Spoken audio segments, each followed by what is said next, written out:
पालमपुर गांव में रहने वाली करुणा की शादी को लगभग 8 साल ही हुए थे जब उसका पति उसे और उसके दोनों बच्चों को छोड़कर इस दुनिया से चला गया। घर की जिम्मेदारी अब करुणा पर आ गई।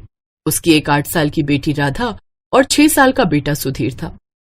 बिन बाप के बच्चों को उसने बड़े लाड प्यार से पाला था। वो बड़ी दयालु थी।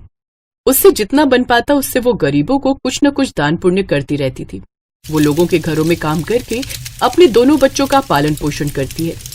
जब भी छुट्टी वाला दिन होता तो करुणा अपने हाथों से मोमोज बनाकर अपने दोनों बच्चों को खिलाती। एक रोज, वाह माँ, ये मोमोज तो बड़े ही अच्छे हैं। सचमुच माँ, तुम्हारे हाथों में तो जादू है, जादू। मजा आ गया। माँ थोड़े और दो ना। हाँ हाँ, ये लो। मोमोज की खुशबू सूंघकर अब आस पड़ोस के और भी बच्चे वहाँ आ जाते हैं। काकी, हमें भी दो ना मोमोज। हाँ काकी, हमें भी खाने हैं। अच्छा तो तुम दोनों यहाँ बैठ जाओ, मैं अभी तुम दोनों को मोमोज देती हूँ। करुणा ने उन दोनों बच्चों को भी मोमोज दिए। वो बच्चे भी स्वादिष्ट मोमोज खाकर बहुत खुश हुए।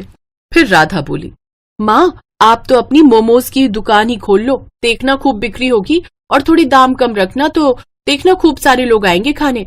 बच्चों की वही बात करुणा को जंच गई और उसने हवेली का काम छोड़कर एक ठेला खरीद लिया और उसमें मोमोज बनाकर बेचने लगी। उसने सिर्फ 20 रुपए के हिसाब से मोमोज बेचना शुरू कर दिया, जिससे उसे अच्छी खासी बिक्री होने लगी। अब उसने दोनों बच्चों को अच्छे स्कूल में पढ़ने डाल दिया। अब करुणा की मोमोज से अच्छी कमाई होने लगी। ऐसे ही वक्त गुजरा। करुणा बूढ़ी हो गई। राधा ने कॉलेज की पढ़ाई पूरी कर ली। अब वो शहर में एक अच्छी नौकरी पर लग गई। करुणा को लगा कि अब उसके अच्छे दिन शुरू होंगे, लेकिन राधा को अपने ही ऑफिस में काम करने वाले लड़के मिहिर से प्यार हो गया और 2 महीने के अंदर ही सबकी रजामंदी से उनकी शादी हो गई। शादी के बाद वो दोनों विदेश में नौकरी करने चले गए और वहीं जाकर बस गए। कुछ समय बाद सुधीर ने भी कॉलेज की पढ़ाई खत्म कर ली। जल्दी लौटना बेटा, ये बूढ़ी अब यहाँ अकेली रह गई। क्या माँ, पहले जाने तो दो, पहले ही टोक दिया। अब सुधीर भी शहर चला गया और करुणा गांव में ही रहकर मोमोज बेचने लगी। लेकिन वक्त के साथ और भी दुकानें खुल गई जिसमें नए नए तरह से मोमोज बनाकर बेचने लगे, जिस कारण अब उसकी दुकान इतनी नहीं चलती। उधर शहर में सुधीर की अच्छी नौकरी लग गई और वो वहीं के ऐशो आराम में खो गया और अपनी माँ को भूल गया। कुछ समय बाद उसने वहीं एक लड़की से शादी भी कर ली और उसके साथ वो वहीं बस गया। करुणा के दोनों बच्चे उससे दूर अपनी अलग दुनिया बसाकर बस गए। बूढ़ी करुणा का काम अब ठीक से नहीं चल रहा था। एक रोज, करुणा बहुत धार्मिक स्वभाव की थी। वो हर रोज गणेश जी के मंदिर में जल चढ़ाने जाती थी और प्रार्थना किया करती थी, हे भगवान, इस अभागन पर दया दृष्टि डालो। जीवन बहुत कठिन हो गया है। लोगों से उधार लेकर मैंने अपने बेटे को पढ़ाया और अब वो मुझसे मिलने भी नहीं आता। मेरे पति के गुजर जाने के बाद उनकी दुकान चलाना मुश्किल हो गया है। कोई काम करने वाला नहीं है और अब इस बूढ़ी से इतना काम भी नहीं हो पाता। हे प्रभु दया करो। ये बोलकर करुणा वहां से चली जाती है। करुणा निराश मन के साथ दुकान पर बैठी होती है। तभी करुणा के पास 2 जुड़वा बच्चे आते हैं। दोनों की उम्र 16 साल थी। वो आकर करुणा से कहते हैं, मैया, हम दोनों भाइयों के पास कोई घर नहीं है, क्या आप हमको अपने साथ रखेंगी? हम इसके बदले आपका सारा काम करेंगे। बेटा, मैं खुद परेशान हूँ, मैं तुम्हें अपने साथ कैसे रख सकती हूँ? मैया, हम आपका सारा काम करेंगे, बस आप हमें अपने साथ रख लीजिए। ठीक है। करुणा को उन दोनों जुड़वा बच्चों पर दया आ जाती है और वो दोनों को अपने साथ रख लेती है। भगवान ने इस बार करुणा की पुकार सुन ली। वो दोनों भगवान के भेजे हुए दूत थे, जिनको भगवान ने करुणा की मदद के लिए करुणा के पास भेजा था।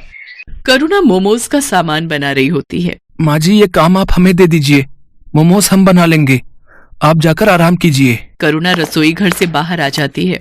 वो दोनों बच्चे उसके बाद गेट लगा देते हैं। थोड़ी देर बाद गेट खुलता है। करुणा देखती है कि सारे मोमोज बहुत अच्छे से तैयार हो गए हैं। करुणा ये देखकर बहुत खुश होती है। अरे वाह, तुम दोनों ने तो बहुत अच्छा काम किया है। फिर करुणा उन दोनों बच्चों के साथ अपनी मोमोज की दुकान खोलती है और मोमोज बेचने लगती है।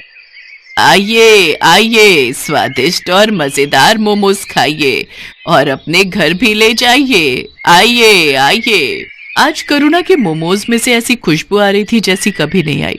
पूरे बाजार के लोग मोमोज की खुशबू से आकर्षित होकर करुणा की दुकान पर आने लगे और देखते ही देखते करुणा की दुकान पर भीड़ लग जाती है। अरे एक प्लेट मोमोज देना, मुझे भी दे दो एक प्लेट। अरे वाह वाह वाह, इतने स्वादिष्ट मोमोज तो मैंने आज तक कभी नहीं खाए। आहा हा हा, वाह वाह वाह वाह वाह। करुणा लोगों की ये सारी बातें सुनकर काफी खुश होती है। देखते ही देखते उसके सारे मोमोज बिक जाते हैं। आज तो बहुत अच्छी कमाई हो गई। अगर ऐसे ही मेरे मोमोज बिकने लगेंगे तो मेरा सारा कर्ज उतर जाएगा। दोनों बच्चे अब करुणा को कोई काम नहीं करने देते। दोनों मोमोज बनाते और करुणा के साथ उन्हें बेचने भी जाते। उन दोनों के बनाए मोमोज में ऐसा स्वाद था कि हर कोई उंगलियां चाटता रह जाता। एक रात की बात है, वो दोनों बच्चे रसोई घर का दरवाजा बंद करके मोमोज बना रहे थे। कमाल है, हर रोज ये दोनों रसोई घर बंद करके मोमोज क्यों बनाते हैं? आज देखती हूँ ये ऐसा करते क्या है। करुणा चुपके से जाकर खिड़की में से झांकती है। वो देखती है कि उन दोनों जुड़वा बच्चों के हाथ में से चमत्कारी शक्तियां निकलती हैं, जिससे मोमोज अपने आप बनते हैं। ये जादू देखकर करुणा दंग रह जाती है। वो तुरंत उन दोनों के पास जाती है। दरवाजा खोलो। जी माँ जी। तुम लोग कौन हो? क्या? मैंने सब देख लिया खिड़की में से, जल्दी बताओ। डरिए मत, हम आपको कोई नुकसान पहुंचाने नहीं आए हैं, बल्कि हम तो आपकी मदद करने आए हैं। हम भगवान के दूत हैं। हमें गणपति जी ने आपकी मदद के लिए भेजा है। क्या? सच में गणपति भगवान ने आपको मेरी मदद के लिए भेजा है? हाँ माँ जी, आपकी परेशानी भगवान ने सुन ली और हमें आपकी मदद के लिए ही भेजा है। करुणा ये सब सुनकर बहुत खुश होती है। अब इसके बाद दोनों फरिश्तों के जादू से करुणा के दिन अच्छे होने लगे। दोनों दूत रोज अपने जादू से मोमोज बनाते और करुणा उसे बेच आती। देखते ही देखते करुणा की दुकान चल पड़ी। लोग उसके मोमोज दूर दूर से खाने आते थे। ऐसा करते करते करुणा ने एक बड़ी मोमोज की दुकान खोल ली और धीरे धीरे उसने अपने सारे कर्ज भी चुका दिए। अब करुणा के पास धन की कोई कमी नहीं थी। ये बात करुणा के बेटे सुधीर तक भी पहुंच जाती है। इधर सुधीर की नौकरी भी जा चुकी थी, इसलिए एक दिन करुणा का बेटा सुधीर अपनी बीवी के साथ वापस आ जाता है। माँ प्रणाम, देखो मैं आ गया। अरे सुधीर बेटा, तू आ गया। तुझे देखने के लिए तो ये आंखें तरस गई थी। हाँ माँ, मुझे आपकी बहुत याद आ रही थी। मुझे आप माफ कर दो, मैं पागल हो गया था जो आपसे मिलने नहीं आ रहा था। मेरी मति मारी गई थी, लेकिन अब मैं आ गया हूँ। अब आपको कोई परेशानी नहीं होगी। माँ ये देख, ये तेरी बहू है मीरा। नमस्ते मम्मी जी, हमें माफ कर दीजिए। बेटा, मैंने तुमको माफ तो तभी कर दिया जब तुम मेरी आंखों के आगे आए। आज भगवान ने मुझे सारी खुशियां दे दी। अब मुझे कुछ नहीं चाहिए। चलो अब तुम घर में। क्या हुआ? तिजोरी की चाबी मिली? हाँ ये रही। अब फटाफट इस बुढ़िया के सारे पैसे निकालो और चलो निकलते हैं यहाँ से। हाँ चलो। मीरा और सुधीर चुपके से जाकर तिजोरी खोलते हैं और वो तिजोरी में से सारा पैसा निकालकर अपने बैग में भर लेते हैं और वहां से भाग जाते हैं। भागते भागते वो गांव से बाहर निकल जाते हैं। तब वो थक कर एक जगह आराम करने के लिए बैठते हैं। इतना सारा पैसा मैंने पहली बार देखा है। अब जरा बैग खोलकर दिखाओ तो, इसे जी भर कर देख तो लूं मैं। सुधीर जैसे ही पैसों का बैग खोलता है वो देखता है कि उसमें बस राख है। दोनों फरिश्तों के जादू से वो सारे पैसे राख में बदल गए थे। वो दोनों ये देखकर दंग रह जाते हैं।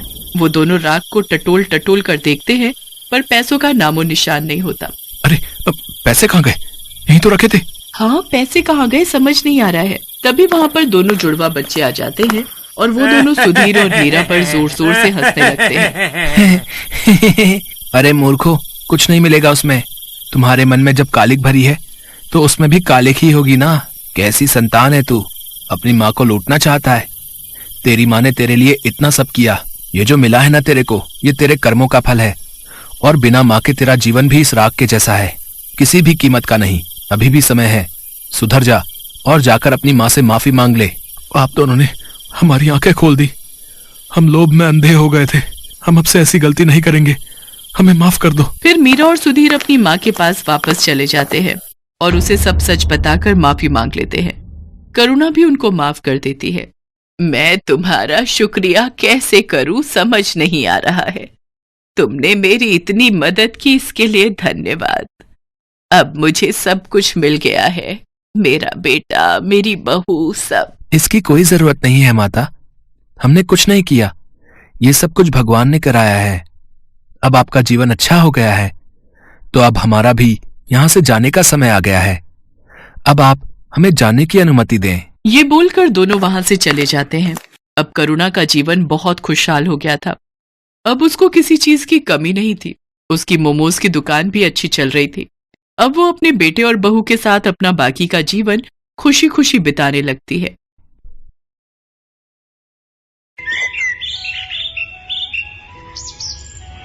लक्ष्मी नाम की बूढ़ी औरत, जिसके चेहरे पर 70 की उम्र में झुर्रियां साफ दिखाई दे रही थीं, पर उत्साह ऐसा मानो 20 बरस की कोई युवा महिला।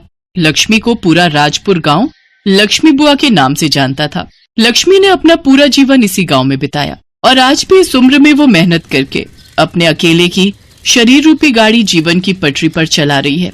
लक्ष्मी के पास एक छोटा सा खेत का टुकड़ा है जिस पर वो बढ़िया दानेदार भुट्टे उगाती है और फिर उन भुट्टों को भूनकर गांव में बेचती है।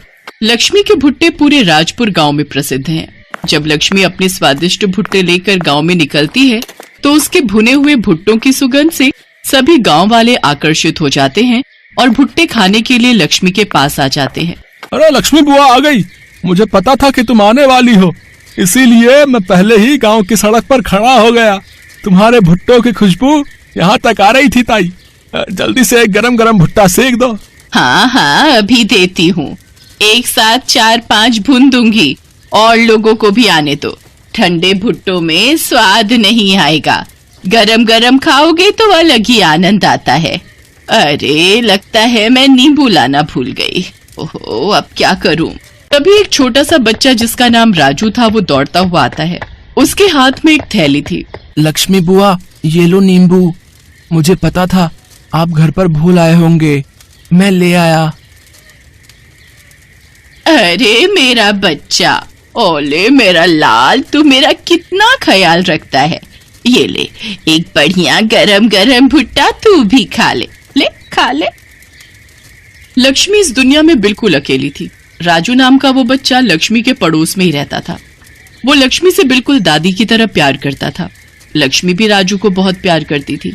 एक दिन लक्ष्मी को पता चला कि राजू का परिवार शहर में शिफ्ट हो रहा है, तो उसे राजू के बिछड़ने का बहुत दुख हुआ। लक्ष्मी बुआ, तुम भी मेरे साथ शहर चलो ना। मैं चला गया तो तुम्हें नींबू कौन ला कर देगा? तुम तो रोजाना ही घर पे भूल आती हो। राजू मेरे बच्चे, मैं तुझे बहुत याद करूंगी।